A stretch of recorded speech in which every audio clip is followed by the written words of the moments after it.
俺们3位可是来太原参加科考的。来科考的？那几位觉着能考中还是考不中啊？这还没有考，怎么会知道能不能考中呢？这平时学得好，那自然能考中；如果平时学得不好，那就不如现沙骡子、现磨刀。这现沙骡子、现磨刀，这话什么意思啊？真想知道？当然想知道啊。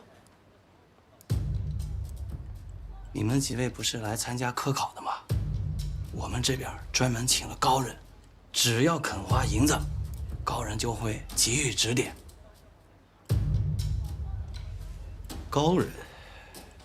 哎，那高人他能点点什么呀？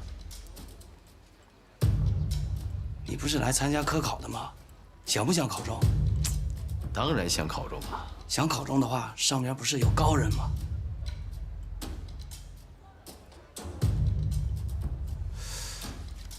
你们两个都听见了吧？哎，要不成龙啊，咱们也请那高人指点指点。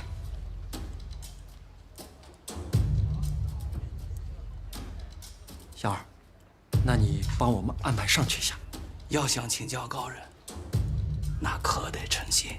你放心，我们很诚心的。那好吧，几位客官，随我来啊。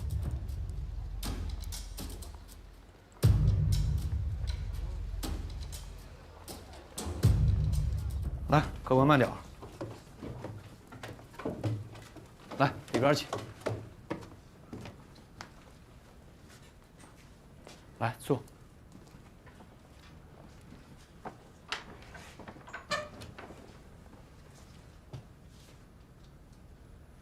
3位交银子吧。哎，我们还没见着高人呢，怎么能先付银子呀？你没看清牌上怎么写的？付银会客。你再怎么付银会客，也不能这么做吧？小二，付多少银子？1人20两，3个人60两，一下交清。什么？请高人指点一下，那都要那么多银子呀？太贵了吧？小二，银子我们可以付，你无论如何得让我们先见见高人。哪有什么高人？你掏银子，我给你考题，考题就是高人，高人就是考题。原来你们是卖考题的？那当然了，光让人指点指点你就能考中举人吗？有那么便宜的事儿吗？花20两银子就能买个举人，哈，不贵不贵不贵。当然不贵了。那你告诉我们，这考题是什么样的考题？这考题和你们科考的题目一模一样，而且还有答案，保证你们能考中举人。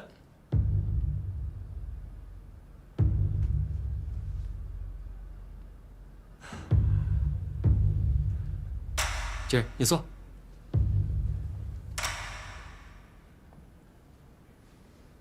你的银子呢？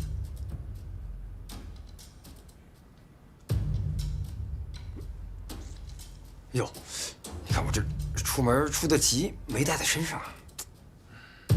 哎呀，咱俩的银子都放在一起了，在你身上呢。哎呀，你怎么没带呀你？哎呀，小二，不好意思，我们出门的时候忘带银子了，我们现在去取，马上回来。哎，对对对，你们既然上了这个牢，不掏银子，你们是走不了了。我们现在马上去取，马上就回来嘛，很快。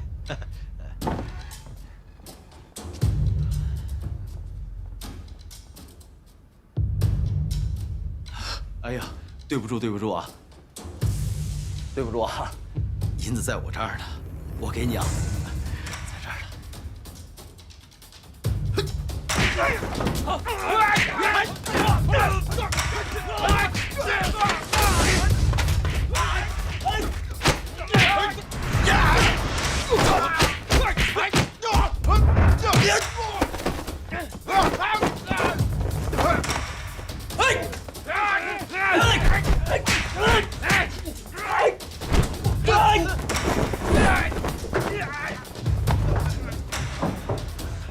夕阳，快！走，夕阳，快跑！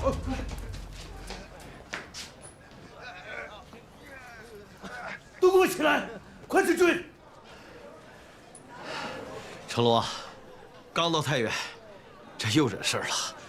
哎，我说，我们还是赶紧回客栈吧。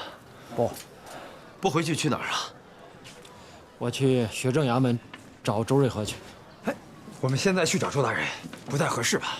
那家官家开的驿馆，居然公开买卖考题，我不去找他找谁啊？他是学政衙门的副学政。可是我们现在并没有证据啊。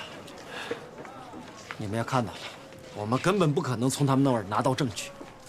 这样吧，你们先回客栈，我一个人去。哎，走吧，一起去。走。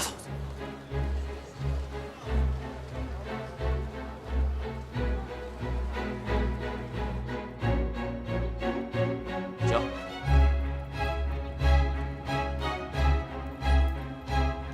几位稍等。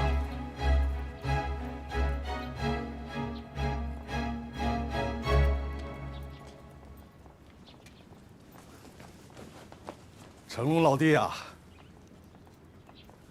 永宁州报上来的生源名单里，你们几个的名字我都看到了。来，快进来。周大人，打搅了。叫先生，怎么又改口？你怎么满脸不高兴啊？有什么话进来说吧。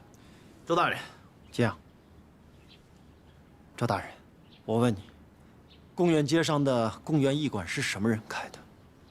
哟，你还真把我给问住了。我只知道贡院街上那家贡院驿馆是学政衙门自己开的，但究竟什么人是掌柜的，我还真不清楚。既然不知道什么人是掌柜，那就请周大人和我们去一趟。我想去了就知道了。到底什么事？你说清楚。你这没头没脑的让我去干什么？周大人，你们堂堂学政衙门开的贡院驿馆，现在居然有人公开买卖考题，而且还大张旗鼓地贴出赴营会客的标牌。有这事儿？不光有这事儿，你知道他们一份考题卖多少银子？一份考题卖20两银子。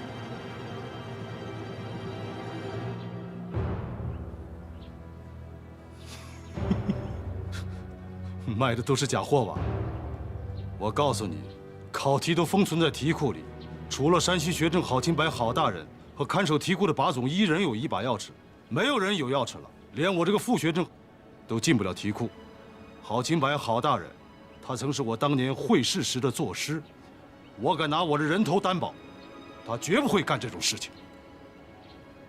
看来周大人是不相信我了。看来你也不相信我。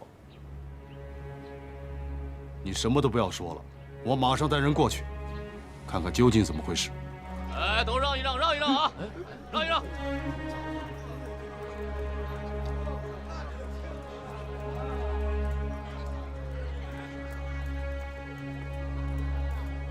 把门给我看好了，任何人不得进出。是。陈龙，你给我来，你们俩留下。过来。让开。你是掌柜的？哎呦，是周大人。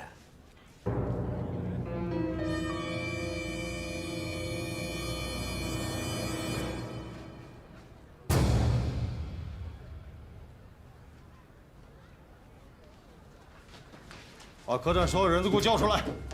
是。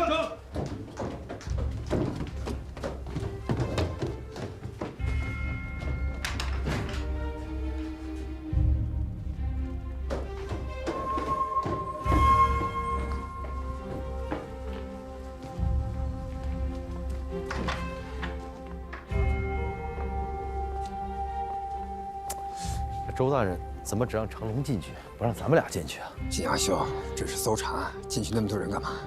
我担心成龙一个人说不清楚啊。放心吧。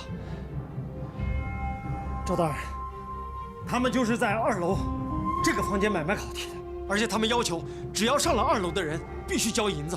刚才我们3个人跟他们在这儿动手。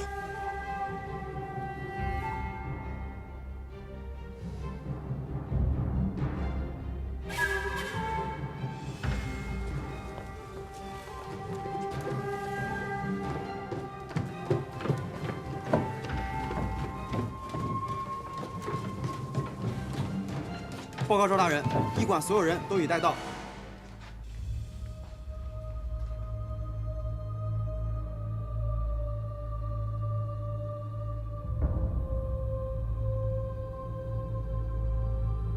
掌柜的，挂在墙上的复印会客的标牌呢？你说话我怎么听不懂？什么复印会客？那不就是个葫芦吗？刚才卖烤蹄的那个店小二，把他给我叫出来！什么烤蹄？我开业多少年，所有的店小二都在这。你胡说！嘿嘿，这位客官，我怎么能胡说呢？周大人，医馆的人是不是都在这儿？是周大人，都在这。是你找的人吗？不是。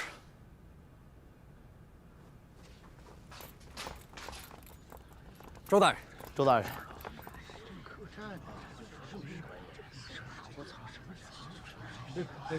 喂，是，让开，让开，让开。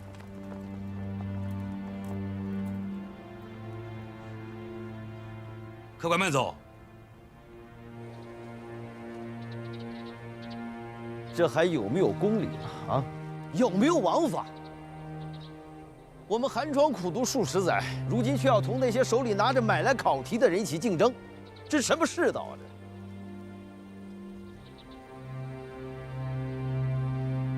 这，哎，你们俩怎么回事啊？一个坐那么远，一个坐这儿不说话。这些年来，秋闱到底考还是不考啊？考肯定是要考的，不考我们来干什么？就这样考啊？我们能考得上吗？怕考不上啊？你有本事就把那些卖考题的人给揪出来。嘿，你说的轻巧。我要是有这本事啊，我还能跟你们俩一起在这发愁吗？既然没这本事，就别只顾着发牢骚，动动脑子，好好想想办法，行吗？哎，要我说呀，这卖考题这件事啊，那周瑞和他靠不住。你别听成龙说他和周瑞和如何好，如何生死之交。那卡尔奇圈地这件事儿，周瑞和是和成龙站在一起，可那是圈地。如今他周瑞和是山西学台衙门的副学政，万一真的把卖考题这件事查出来，那周瑞和脱得了干系吗？所以啊，从周瑞和自身来讲，这卖考题这件事儿，他一定不愿深究。晋阳兄，我今天真的是要对你刮目相看。刚才这番话说得很到位嘛。哎，我柳继阳啊，也只是个秀才，就这点能耐。哎，吉人呐，你可是个贡生啊，你给咱想个办法。如果你想办法能把卖考题这件事儿给咱整明白了，哎，今年啊，我一准考个举人，你信不信？别呀，晋阳兄，您现在马上就是举人大老爷了，别什么事情都指望着我们俩啊！就今天卖考题这事儿，您一定有办法，您一定有办法啊，把这卖考题的证据给咱拿到手。只要你把这证据拿到手了，我张继仁立刻脑袋朝下，管您叫声爷爷，怎么样？拉倒吧你！你和成龙都没办法，我凭什么拿呀？凭什么？就凭你柳金阳有本事呗！成龙兄，你还真别说，如果咱真能把这卖考题的证据拿到手，别管那贡院驿馆是谁开的，朝廷一定不会置之不理。告诉你们俩，办法我已经想好了。哦，什么办法？快说说。哎，成龙，到底什么办法呀？这个办法不能告诉你们俩，这个事情从现在开始就跟你们没有任何关系了，它就是我于成龙一个人的事情。你们俩只管好好考，别的什么都不要想。哎，成龙，他这葫芦里卖的什么药啊？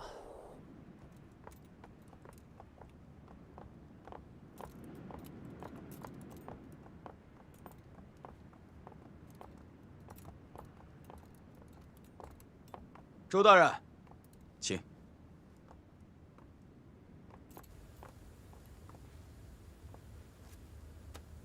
周先生，我找你有个个人的事儿。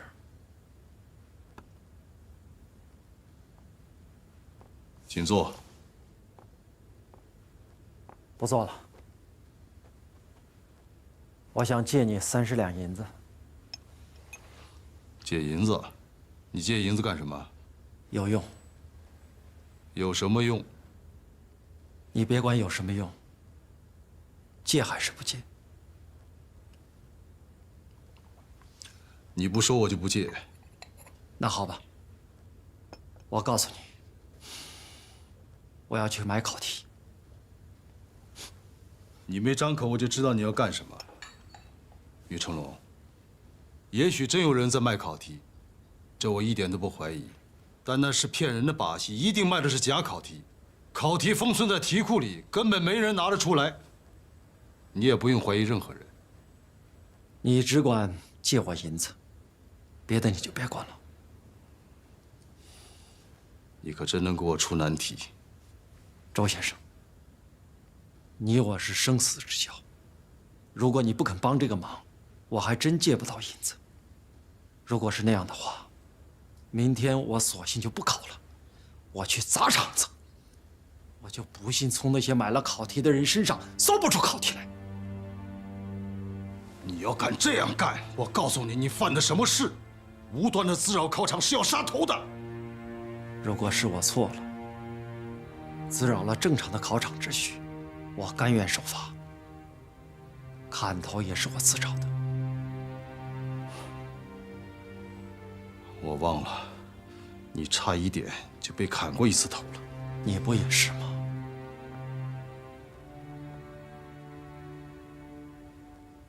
我周瑞和怎么有你这么个朋友？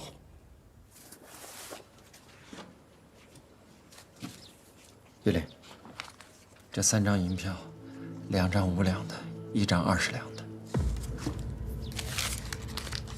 这是印泥。你在第1张5两的银票背后抹上印泥给他，然后说给错了，再要回来，再把第2张5两的银票给他，这样第2张银票背后就能留下指纹，然后再要回来，最后把第3张20两的银票给他。记清楚了吗？记清楚了。好。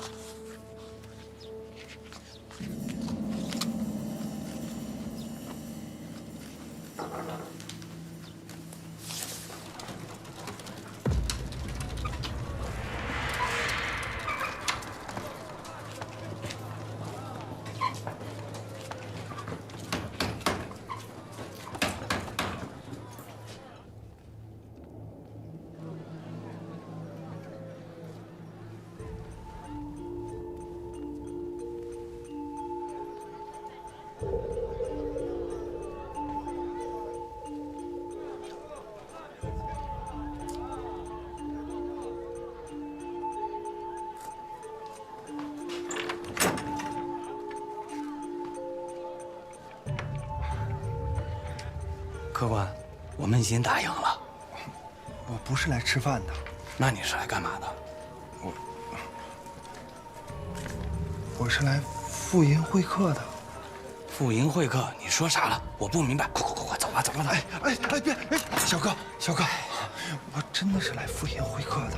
再不走，我报官了！快，走！哎，小哥，千万别报官，千万别报官！我和我弟弟都是乡下人，我们都是老实人。我真的是来赴营会客的。就你啊？你也是考生啊？我不是考生，我是替我弟弟来赴营会客的。他是读书人，脸皮薄。拿银子了吗？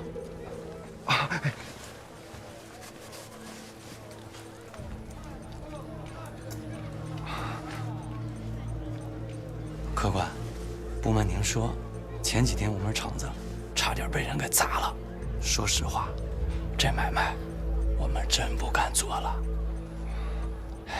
我看你是老实人，就帮你一把吧。谢谢小哥。客官，来里边请。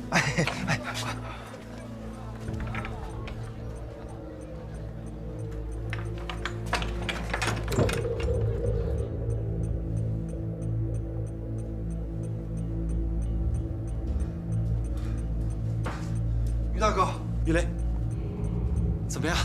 事情办成了。于雷，你办了一件天大的好事。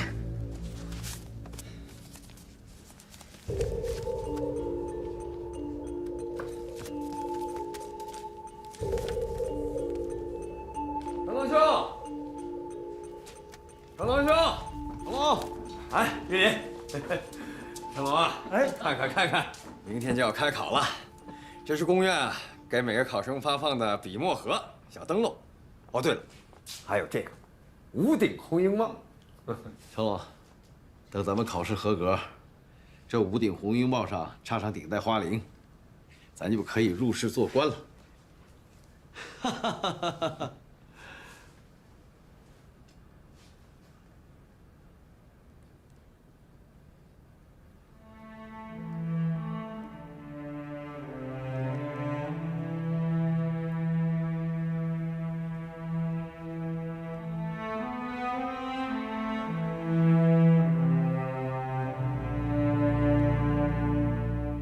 这官啊，可不好当啊。头悬梁，锥刺股，斗数人，求为中举，上官喽！头悬梁，锥刺股，斗数人，求为中举，上官喽！头悬梁，锥刺股，斗数人，求为中举，上官喽！头悬梁，锥刺股，斗数人，求为中举，上官喽！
开始。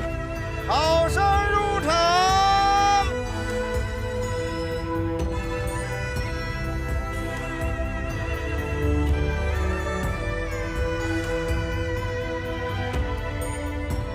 王尊德有。谢大人。刘世孔有。谢大人。张吉仁有。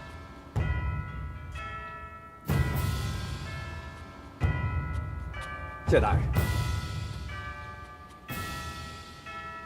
刘晋阳有。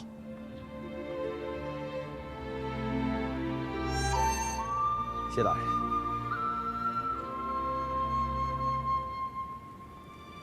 于成龙有。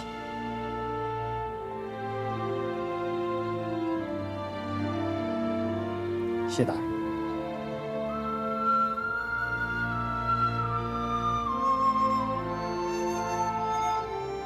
李良栋有。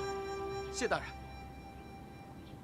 周云祖先保佑晚辈于成龙功名通达，一举高中。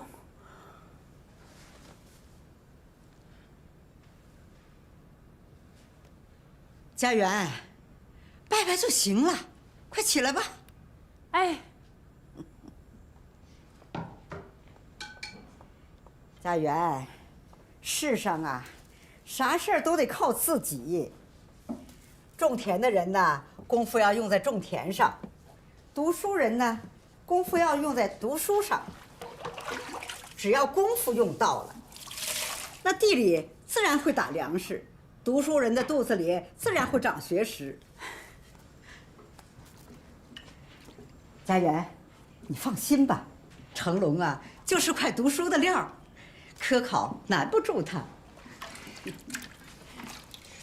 娘，你咋跟我爹说的一样呢？我爹也说了，科考难不住成龙。那是，你爹是他的先生，又是他的岳丈，他最了解他了。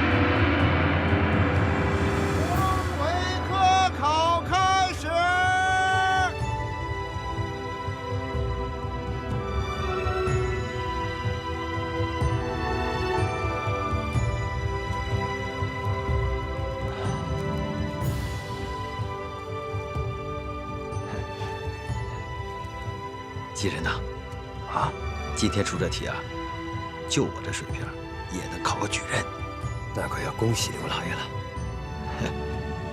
哎，吉人，你记得吗？你曾经说过啊，我考上举人，你叫我一声爷爷。等你考上再说吧。成龙一定会考得很好。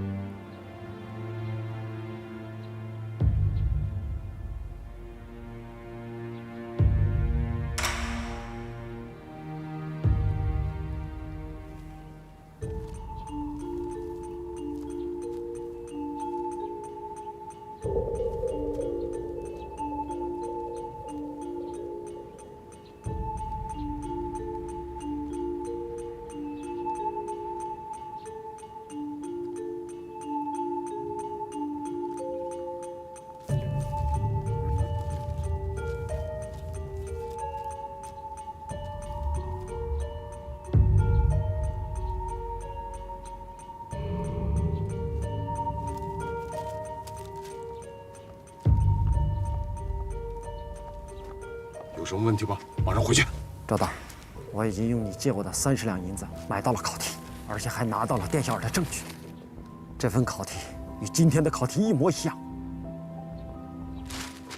成龙干什么去了？你想干什么？你们必须停止今天的秋闱考试。停止秋闱考试，后果多么严重，知道吗？你指什么后果？今年的秋闱恰逢康熙皇帝登基，其实是一场皇上恩赐给全国学子的恩科。你想停止恩科考试，你真不想要脑袋了？快回去！如果照你这么说，继续考下去，后果就不严重了吗？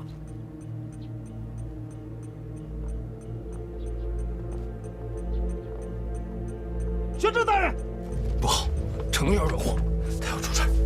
学政大人，学政大人，成龙，学政大人，周大人，快去找白如梅、白大人，快去，走，快！我有重要的事情向你禀报。任何事情都不要在考场里讲，你先出去，有什么事儿一会儿再说。现在有人公开买卖考题，这样的事情难道不能在考场讲吗？有人公开买卖考题，今年秋闱不公平，大家上当受骗了。你说什么？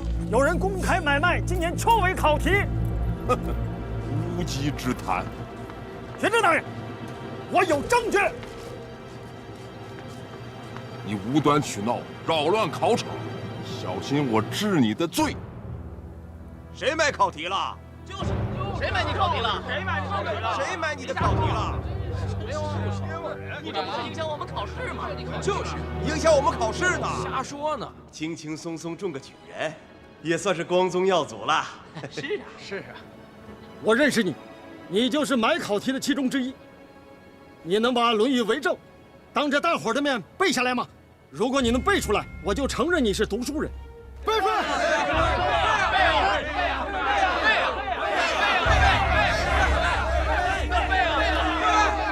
学子们，这里是大清皇上和朝廷为国家选拔人才的神圣之地。贡院门上写着“为国求贤”4个大字，能够进入贡院的，我们每一位学子都头顶着5顶红缨帽参加科考。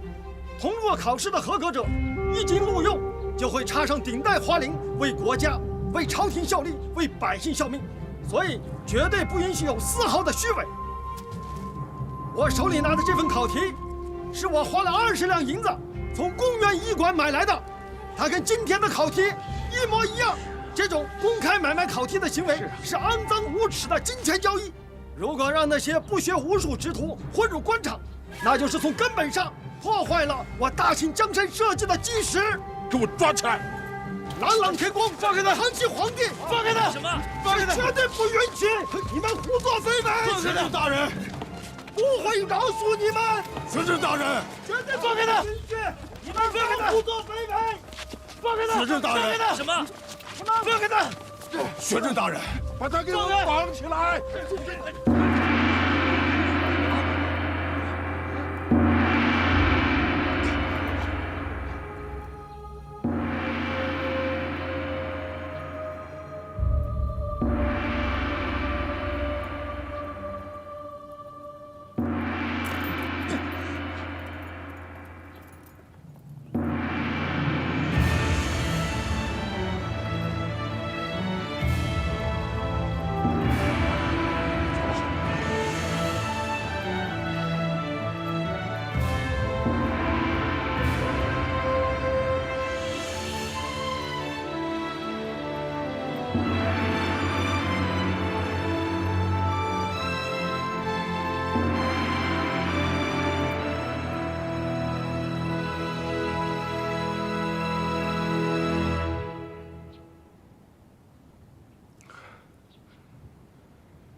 你站起来。你是否能够当堂指认那个授予你考题的店小二？回府台大人，草民能当堂指认。好，你即刻去指认。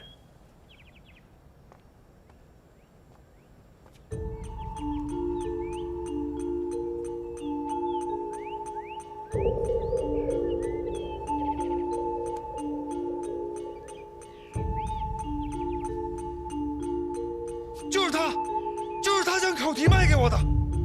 你血口喷人，我根本就不认识你！大胆！跪下！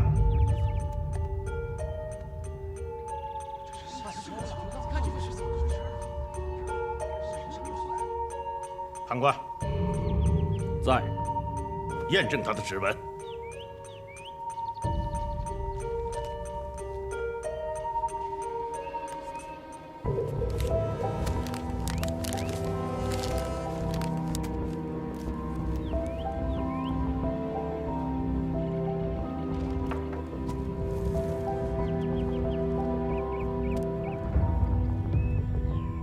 府台大人，我所看到的指纹与这张银票上的指纹完全吻合。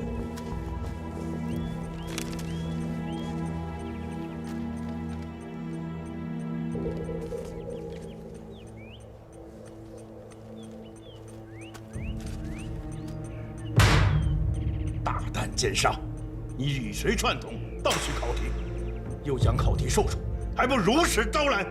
不，大人，不是我盗取的，不是我盗取的，不是你盗取，那是谁盗取的？还不如实招来？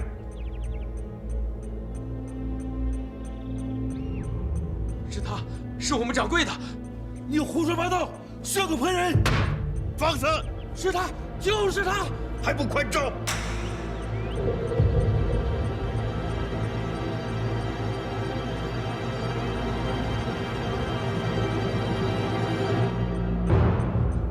府台大人，我交代，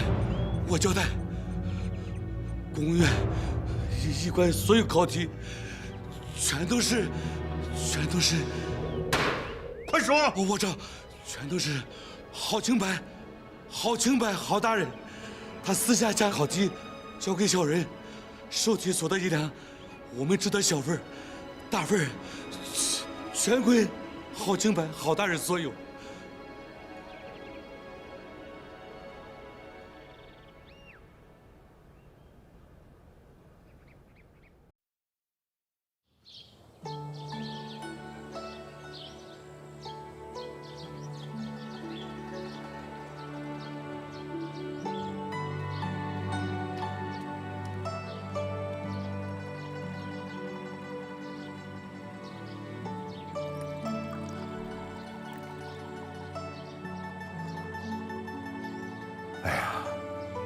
小梁啊，过几日就要成亲了。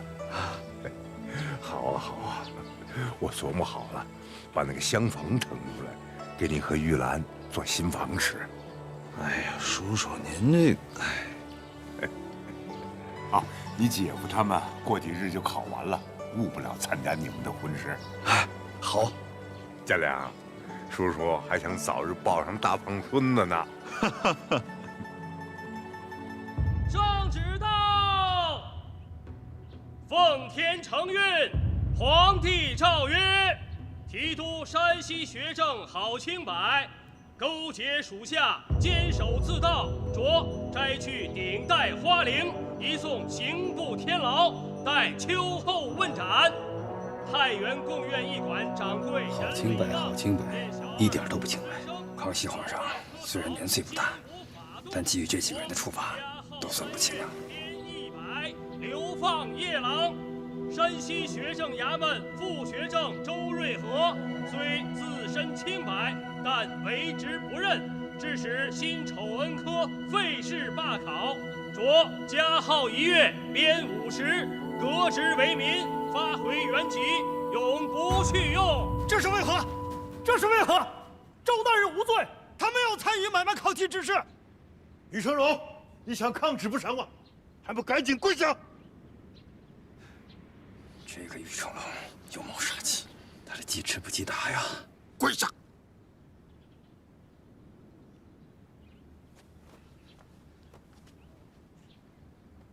山西永宁贡生于成龙，民人石玉林，违例私查官案，本应处以鞭刑，但念其心智良善，垂公恶私，着各罚白银5两，不予追究。钦此。吾皇万岁万岁万万岁！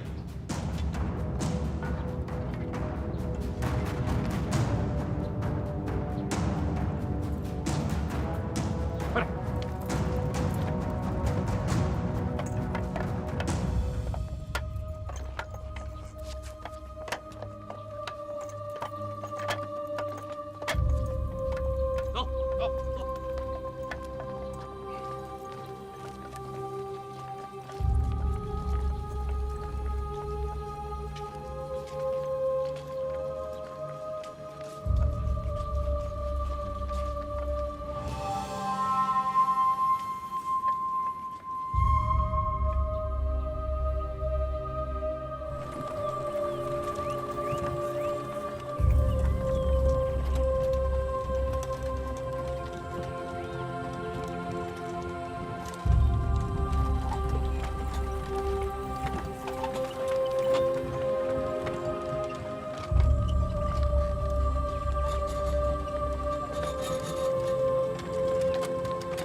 成龙大哥，马上就要到家了。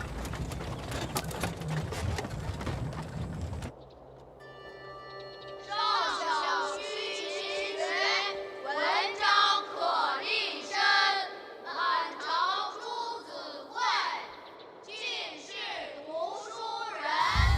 自小多才学，平生志气高。别人怀宝剑，我有笔如刀。朝为天舍郎，目登天子堂，将相本我中，男儿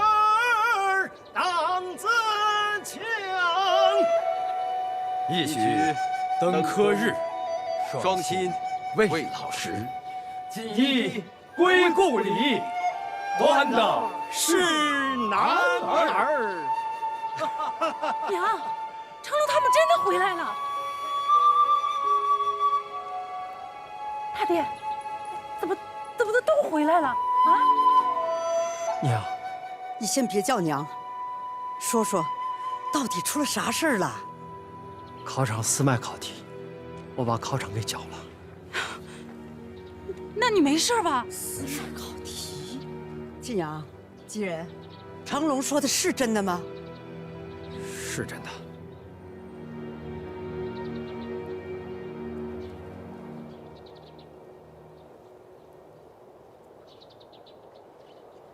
好了，晋阳、吉人，走，跟大娘回家吃饭去。大娘给你们炒菜、烫酒，喝酒去。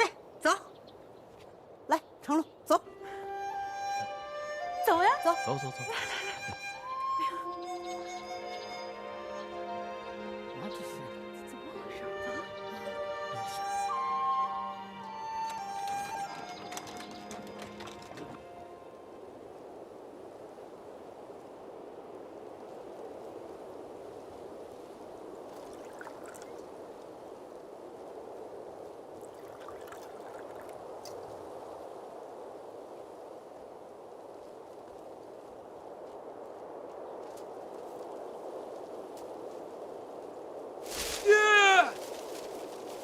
儿子来看你来了，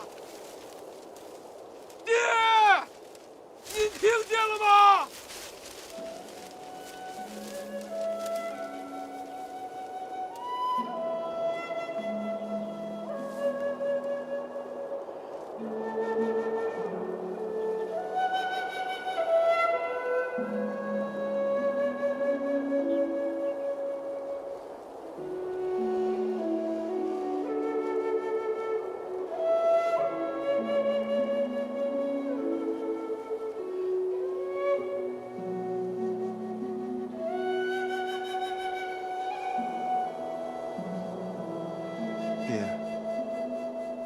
今天我跟玉兰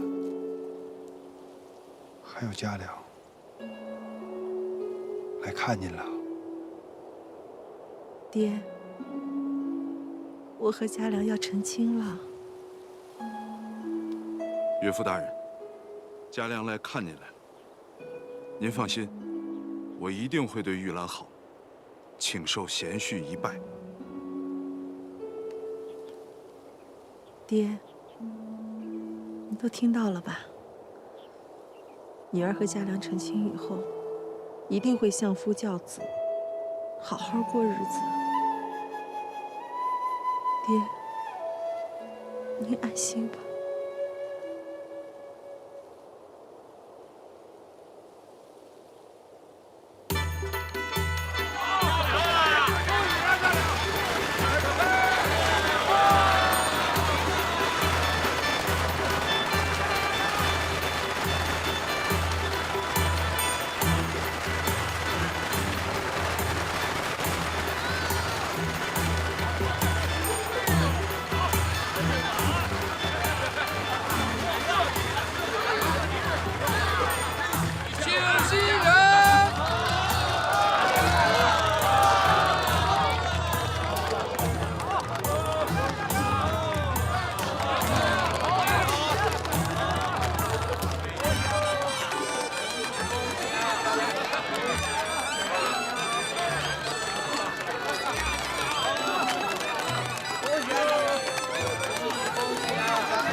大娘，您怎么坐这儿了？您应该上座。那不合适，那不合适。娘，您就是我跟玉兰的亲娘，合适合适。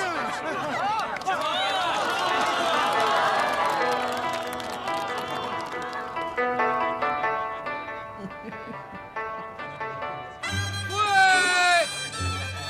一拜天地，二拜高堂，夫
和玉兰可真成一家人了，对玉兰好点啊！哎，放心吧，姐。啊，佳良，哎，姐夫，以后是有家的人了，要好好过日子。是。好，进去。叔叔、大娘，哎，咱们以后都是一家人了，亲上加亲了。对对对。啊，来，大娘。佳良，哎，哥，佳良，哥今天就把玉兰托付给你了。玉兰呐，性子烈，打小啊被咱爹给宠坏了。你多担待，以后啊还有什么不对的地方，你跟哥说，哥说的。哎，不会的，哥。来，谢谢哥。哎，庭园、庭义，多吃点啊。好嘞，舅舅。吃好喝好。早生贵子啊，舅舅。好。下城那个泪人，烧香那个抽签，俺还问事儿。哎，大家吃好喝好。来，再放2挂鞭。哎，来。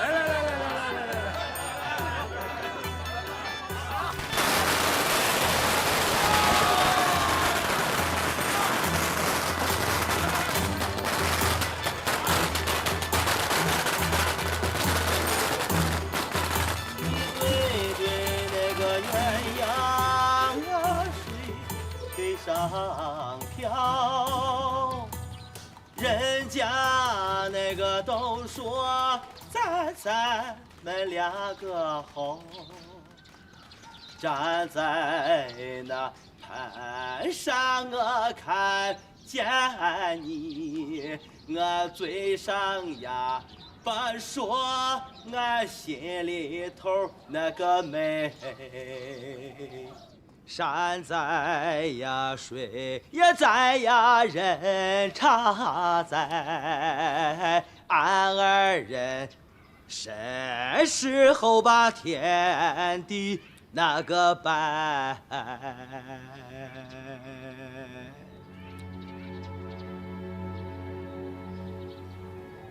姐呀，我知道你心里难过，你这歌唱的，我心里也难受。这件事情，我早想告诉你，就是开不了口。于成罗，哎，那石玉兰和邢家良都拜堂成亲了才来告诉我，有啥用啊？对不起，姐呀，这天底下的事情都得讲个缘字。在我看来，你们2个还是缘分未到，别难过了。来，喝酒。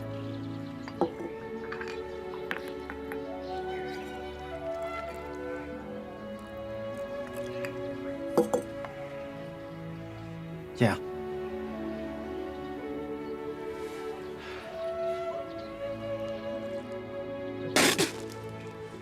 啥酒？是苦酒。喜事啊！喜事，大喜事！这可真是天大的喜事啊！成龙兄，金阳兄，这可真是天大的喜事啊！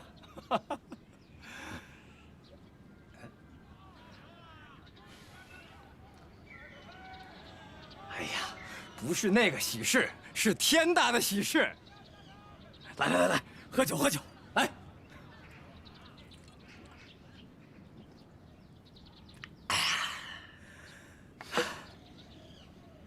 我呀，刚从永宁回来，永宁衙门接到了朝廷的诏书。这诏书上说，现在朝廷急需人才，像你我这种前朝的副榜贡生，都是可以不参加科考，直接去北京参加选缺任官的。你再说一遍。像你我这种前朝的副榜贡生，都是可以不参加科考，直接去北京去吏部参加选缺任官。这个消息可准确？绝对准确。这是永宁新来的知州，他亲口告诉我的。哦，对了，说到这位新来的知州啊，你我都是认得的，就是崇祯12年和咱们一起参加科考，考上进士的王子平。王子平，看来这个消息是真的。当然是真的了。人家王子平啊，把诏书都给我看了。我听你说这意思啊，你们2个这就能去北京当官了？啊，不，不是去北京当官，是去北京选官，选上哪里呢，就去哪里当官。哎呀，这真是天大的喜事啊！啊，来，喝酒，喝酒，喝酒！哎，别，不喝这个酒，我那儿有酒啊，喝我的酒。来，喜事，喜事，喜事啊，喜事！来，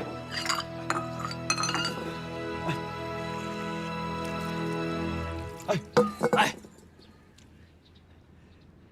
干！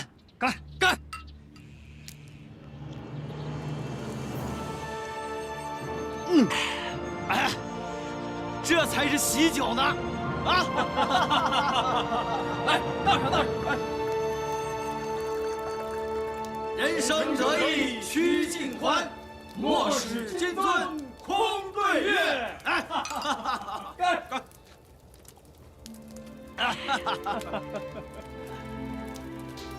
金人、金阳啊，你们还记得我说过的话吗？不记得了，你说啥呀？啊，刘金阳，你故意的。我说啥了？我说当今朝廷是值得信赖，也是可以施展我们抱负的新兴王朝。这话我记得，成龙兄是说过。你以为我忘了？你于成龙啊，心大着呢。中国自古文人都有修身齐家治国平天下的远大抱负。咱就拿山西来说吧，从古到今出了多少国家栋梁、英雄好汉。尧舜禹，咱就不说了。先说先秦，有晋文公、介子推、荀子、赵武灵王；汉朝的卫青、霍去病；隋唐有尉迟恭、薛仁贵、狄仁杰、王之涣、王昌龄、柳宗元、白居易、文天云；宋辽金元有杨延昭、司马光、元好问、关汉卿、姚天福，还有前朝大名的罗贯中、王崇古、张思维，个个都是国家栋梁。成龙兄，你敢跟这些人相比？啊，于成龙啊，是人中龙凤，哼，咋不敢比呀？说到这些贤贤大才啊，别说我于成龙，如今天下又有几人敢比？但是我们可以向他们看齐，向他们学习。我们寒窗苦读几十载，如今已过不惑之年，难道真的只为一家温饱、一己之私，只为光宗耀祖、炫耀门庭吗？老百姓对做官的有一个爱称，叫父母官。什么是父母官？谁的父母官？像康尔齐、郝钦白这样的官是父母官吗？父母官，做什么样的官，是你们2个的事儿，跟我柳吉阳没关系。这些年，我柳吉阳跟着你于成龙、张吉仁，县里考、省里考、府里考，考了半辈子，就考中了个秀才，管啥用啊？人家康熙皇上开恩选官，只要贡生，不要秀才。将来啊，你们2个都做官去了，我柳吉阳只好一个人待在这来浦村了。金阳，对不起啊，我刚才不是。哎，不，没关系啊。这世上的事儿啊，向来都是几家欢乐几家愁啊。柳金阳，别说我和吉仁现在还没当官，就算是当了官，我也不会忘了你柳金阳。咱们可是从小玩尿泥长大的好兄弟。我于纯龙要是忘了你，那我还是人吗？是啊，金阳兄，我们3个人是一辈子的好兄弟啊。就是因为我们是一辈子的好兄弟，我才舍不得你。来，喝酒，来，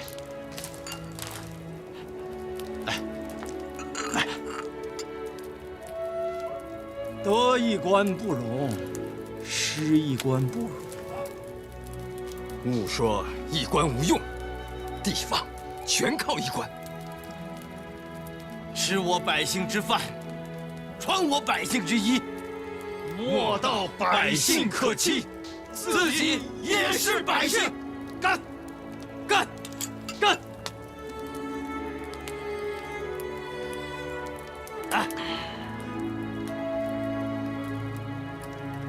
下雪了，下雪了，下雪了，下雪了，下雪了！哈，下雪了，下雪了！瑞雪兆丰年呐！瑞雪兆丰年，瑞雪兆丰年，下雪了，下雪了！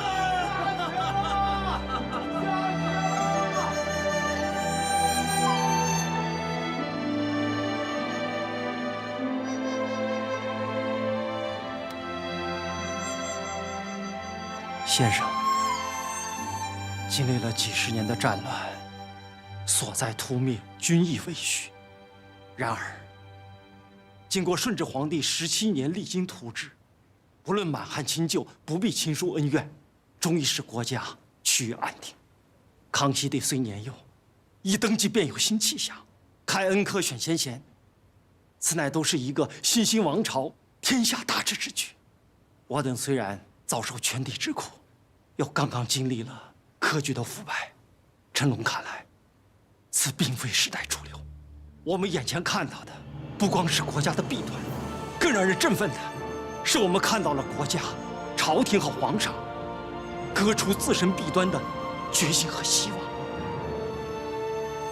先生，学生寒窗苦读近40载，不图荣华富贵，不求光宗耀祖，只愿能有一个施展抱负的舞台。成龙今年虽然已经40有5，上有老母，下有妻儿，可是先生，学生不愿就此放弃一生的追求，学生更不甘心这帮碌碌无为了此一生。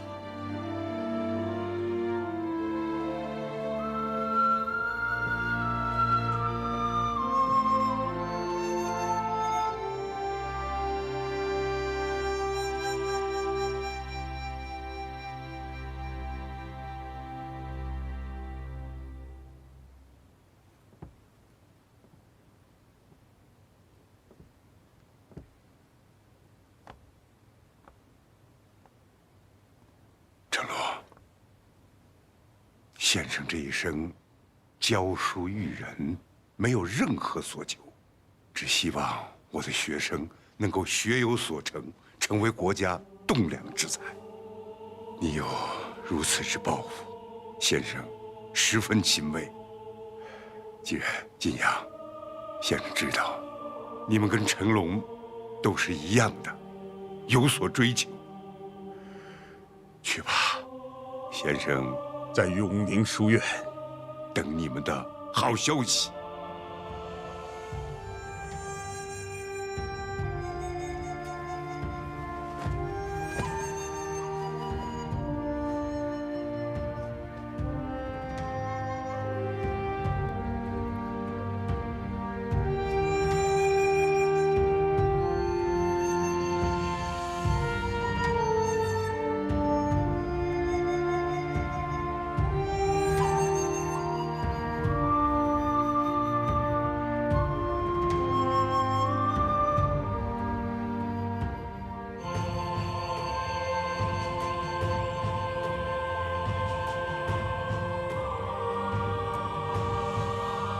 既然咱们和晋阳还从来没分开过，这次还是头一回。如果这次选官要是选到远的地方，看来就要跟晋阳彻底分开了。是。晋阳兄怎么到现在还没来啊？于大哥，咱们还等吗？再等等。哎。成龙，成龙来了。成龙，晋阳，成了，给你们俩买点吃的喝的，把时间给耽搁了。嚯！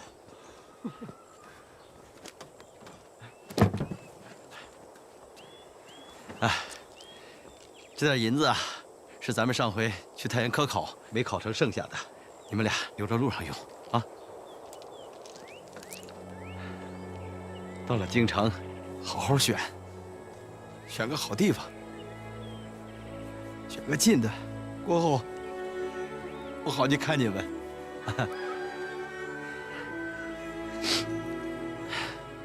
好。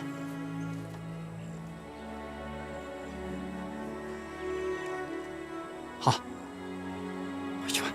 不，我要看着你们走。上正，上正。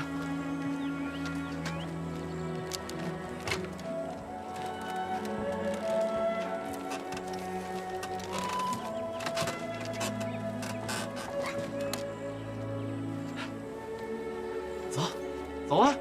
回吧。哎，回去吧，进。走，来，进！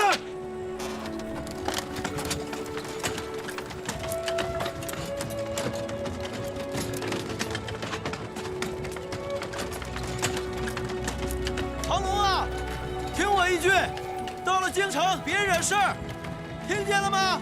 放心吧，回去吧。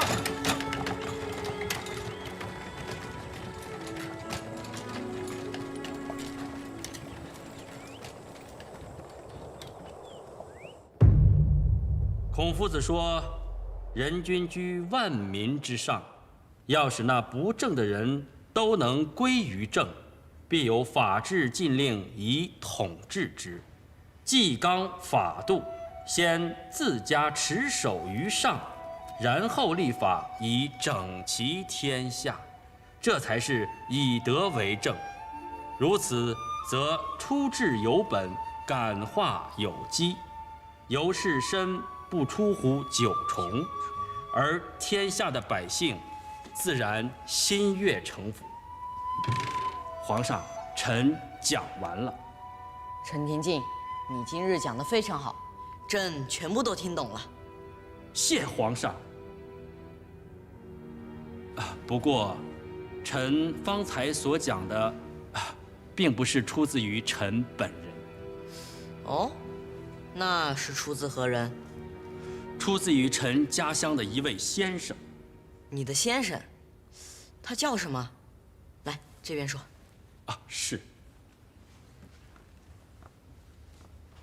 回皇上的话，臣的这位先生叫邢继堂，是永宁书院的山长。你的这位先生才学可嘉，要不怎么会教化出你这样的才子呢？啊，皇上，其实臣的这位先生。还有一位学生，皇上是知道的。哪位？现居何官？其实他并没有官职，只是一介平民百姓，名字叫做于成龙。于成龙？正是。皇上，这位于成龙就是状告卡尔奇侵占永宁土地和揭开今年山西恩科考试腐败案的于成龙。哦，朕想起来了。哎，陈廷敬，他此番可是会前来北京参加吏部选缺？回皇上的话，臣也并不知道他此番是否会前来。又提于成龙，一个山野草民，有什么可提的？你俩都不要讲了，我找皇上有事要说。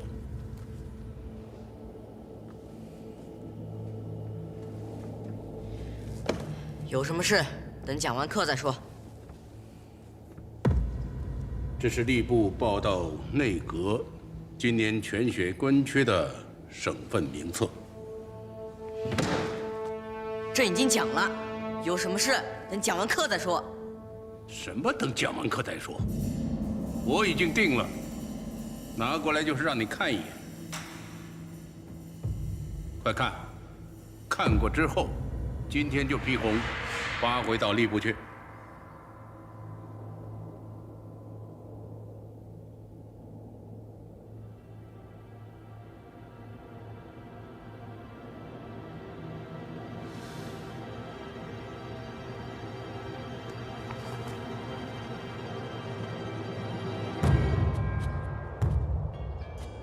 吾皇躬行修行，取朝中能人贤士数额，龙文之士，以培人才，以共乡庶，务培本朝中流。时至即时，开撤迁，按修大计，治身之时，自意以正回血，屈避不可。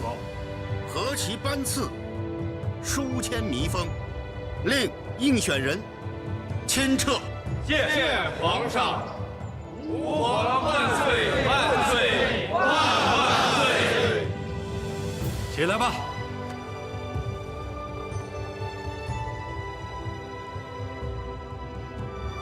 继任，你看曲大人。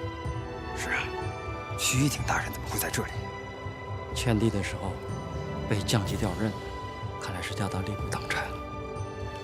诸位学子，凡属文进士、文举人、恩贡生、拔贡生、恩监生、副贡生、印生，都到正途案前撤迁；凡属捐纳、吏员考职、生员、俊秀，都到杂途案前撤迁。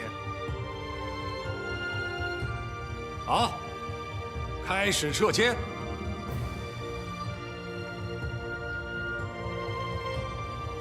赵广运、任长庆，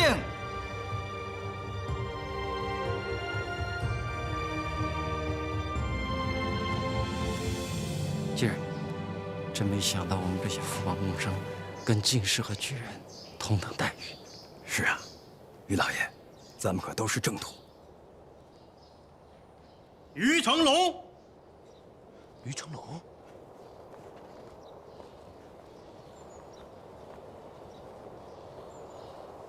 于成龙，屈大人，愿于大人撤个好签。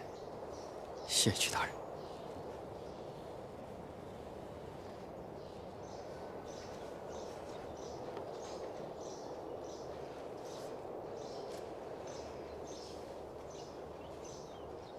成龙啊，我帮你看一看。好。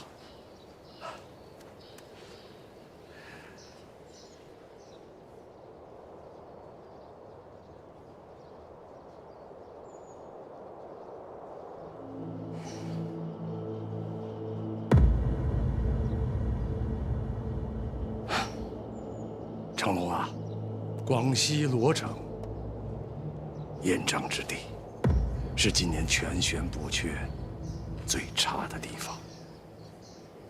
你任重道远。谢屈大人。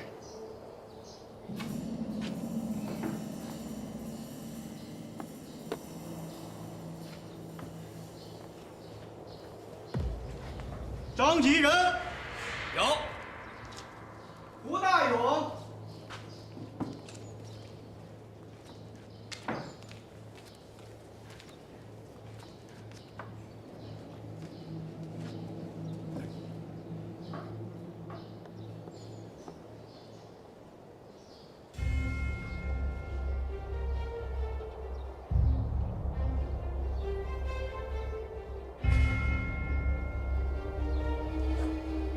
取9万。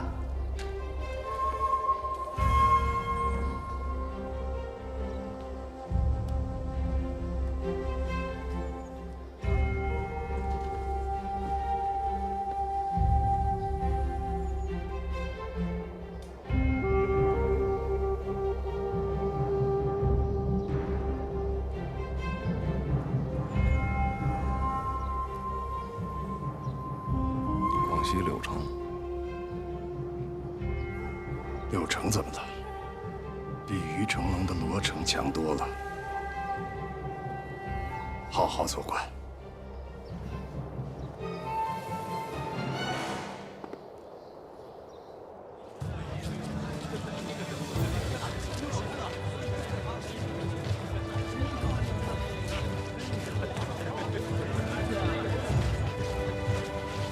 赵兄，不错。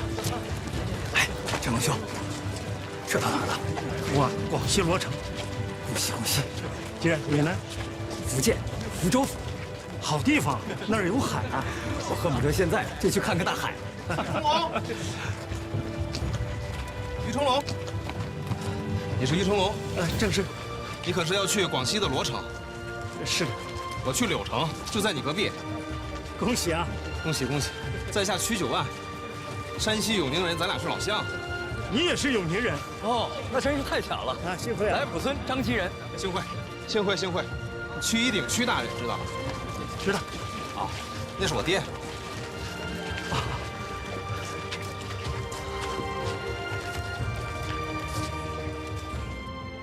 小梁，这次出去啊，跟以往不同啊，你成家了，是有家室的人了。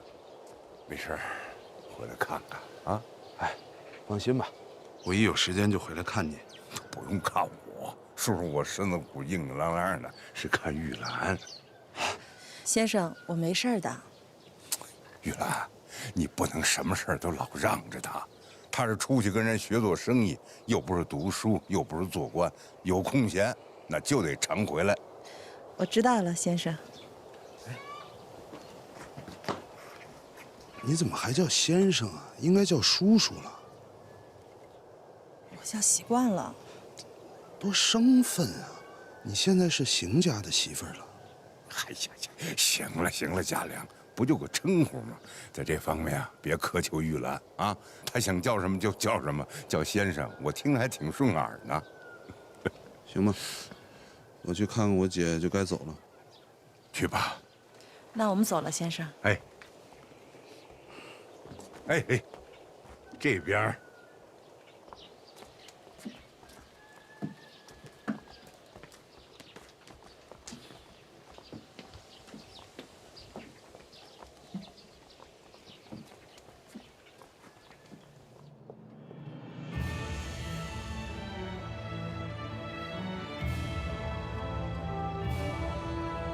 我要去福建福州府的经历司做经历，而你呢，要去广西罗城做知县。成龙兄，你说我们就这样真的当了官了？那可不，这可都是响当当的正七品。不过我是真没想到，你会撤到广西罗城的签。广西罗城怎么了？在吏部撤迁的时候，曲一鼎不是说了吗？这广西罗城啊，是今年补缺任职最不好的地方。最不好的地方又怎么样？签是自己撤的，难道还能拒任不就？不就是个烟瘴之地吗？那儿的人能活啊，咱就能活。更何况咱又不是什么官宦子弟，更不是什么娇贵之身，还怕去他个广西罗城？咱去哪儿都不怕。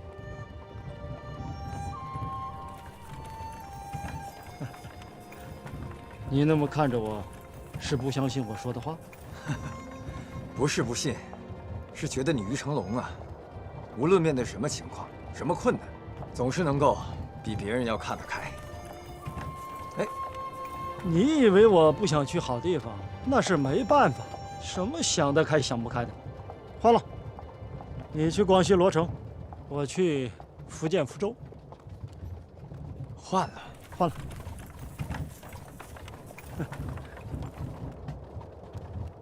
如果真能就这么换了的话，成龙兄，你以为我张吉仁会不肯与你交换吗？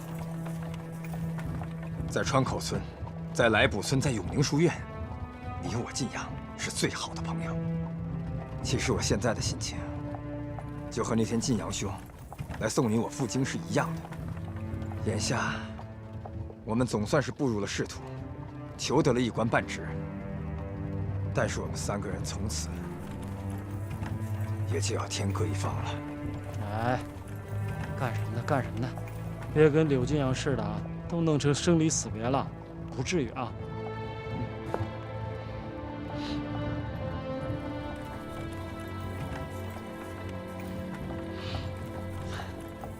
于成龙，你也不用在这跟我装汉子。